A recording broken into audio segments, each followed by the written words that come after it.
Well, hey guys, welcome back to the channel. My name is John Adams. This is the brand new MacBook Pro right here. It's the M3 Pro version. I got the base model because there's no reason to get anything other than the base model specifically for a review unit.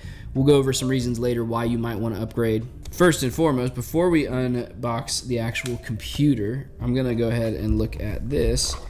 This is the space black charging cable. I don't know if you guys can see this right here, space black charging cable. It looks really awesome. It's just nice to have something different than you're used to, so that's a cool thing. The rest of the stuff in the box, got a charger, got a couple Apple stickers. There's nothing ever different about that, so we're not gonna talk about that. And here we have the brand new MacBook Pro. This is the 14-inch variant, which is, I think for most people, probably the best bet, the best computer they can get. Man, that first impression, space black, that is really good looking. What's good is it's been out for about 2 weeks now, and I haven't gotten my hands on one yet. And so everybody was saying this just looks like a dark black, which I'll try to get it up here, but it is a dark black, or a dark gray. But because everybody was saying it just looks like a dark gray computer, for me, this is darker than what I was expecting, so I'm pleasantly surprised. So it's really interesting on this computer, when you touch it, it's got fingerprints for just a few quick seconds, and then they like evaporate into the ether. So that's kind of cool about this computer. Overall, like my first impressions is it's a really beautiful computer. I love the 14-inch model because if you can plug it into a monitor and get all the same functionality as the 16-inch, that's a really big deal. And as somebody who uses the 16-inch version as like my main daily driver, I like having the extra screen, but I totally understand people who want the added portability. For me, I don't really mind an extra pound or two in my backpack. That's not a big deal for me, but I totally get it. People who like the smaller computer. Now, the ports on this machine are great. You got your MagSafe, you've got 3 USB-C ports, and you have the SD card slot and a microphone jack. But it's really great to have that SD card slot. As somebody who gets in that predicament a lot with the older MacBooks where I lost my card reader, it's just great to have it on the side. So this is the exact same chassis as the previous models. It's great, but I wanted to bring up in this video why I don't find Mac computers right now to be all that exciting. And it's a really good reason. That sounds like it's a bad reason, but it's not. The fact of the matter is, for me, this is like a perfected laptop. This laptop, it does all the things you need it to do. It's got all the power you could ever need right now with our kind of current landscape of work that is available. It just does things so well. I never have a hiccup with my machine. It's awesome. And so yeah, there's little small complaints that people might have of wanting a better battery life, but this has the best battery life on the market.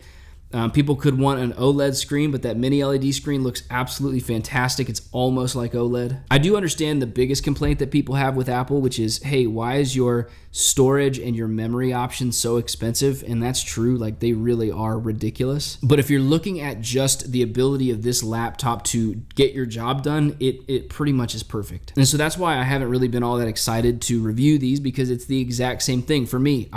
Here's the big issue. I have an M1 Pro MacBook Pro. I do all my editing on it, and it doesn't even scratch the surface of what my M1 Pro can do. So why do I need to upgrade to an M3 Pro if my M1 Pro is still so great? That's why they came out with this model when they just came out with the M2, because nobody upgraded throughout the M2 process. The problem is, for them, I still don't really feel an ultimate need to upgrade when I'm on the M1 Pro still. And so I said it in a previous video, this is such a great time for consumers. It's not great for Apple, although their stock's not doing terrible. It's not great for Apple in that you just don't need to upgrade every single cycle like you used to. And once they went to their own silicon, it meant that those laptops, older Intel laptops, they would last like 5 years. These ones might last 8-9 years of actually being still useful. And so if you're looking at kind of the Apple tax of your storage and your memory, I think it's worth it for the extra longevity you're gonna get out of these devices. As usual, for me, I'm always kind of more of the buy once, cry once mentality, because the times where I have bought less and cried twice, I don't know what that translates to, but the times where I've gotten the lower model thing and I've been like, oh, I saved a few dollars, well, it doesn't last as long. And so if you're purchasing this laptop, the M3 Pro or Max or just the regular M3 laptop, I would really get the storage that you want for the next 8 years, and I would get the same thing with the memory. I would personally get nothing less than 32 gigabytes of RAM, or unified memory is what they call it. And I think that'll serve you really well for the next, almost a decade. Now, clearly that's dependent on what kind of workflow you have. Some people might not be able to get that kind of longevity out of their machine, but I feel like for most people doing office work, most people doing, emailing, even light video editing, you're gonna get a very long time out of this machine. So do I recommend you upgrade? The only people I feel like I recommend upgrading is if you feel that in your workflow, you're kind of really struggling, or people that are still on Intel Macs. Now's the time. This is a fantastic machine, great price.